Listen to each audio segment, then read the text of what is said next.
இஸ்லாமியர்கள் கடைபிடிக்கும் ஒரு கட்டுப்பாடு தான் வட்டி சார்ந்த சேமிப்பில் ஈடுபடாமல் இருத்தல். இதனுடைய பேக்ரவுண்ட் என்ன அப்படின்றது ரொம்ப சிம்பிள்.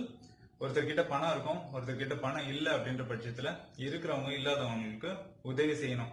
அப்படி இல்லாம கடன் கொடுக்கறதே ஒரு தொழில் ஆகும் பட்சத்தில் இருக்கிறவங்க இல்லாதவங்களுக்கு உதவி செய்யணும் என்ற மனிதம், கருணை, கரிசனம் எல்லாமே அற்று போகும். எல்லாமே தொழிலா மாறிடும்.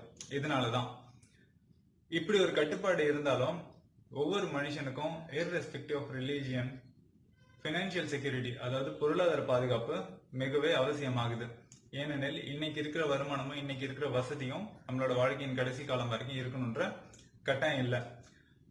இப்படி ஒரு நெறிமுறையை கடைபிடித்தாக வேண்டும் என்ற அவசியம். இந்த பக்கம் பொதுவா மனுஷங்கள்ட்ட சேமிப்பு அப்படின்னா கண்ணுக்கு முன்னாடி தெரிகிற பொதுவான ஒரு option bank, fixed deposit, recurring deposit, savings deposit etcetera. இருந்தாலும் இந்த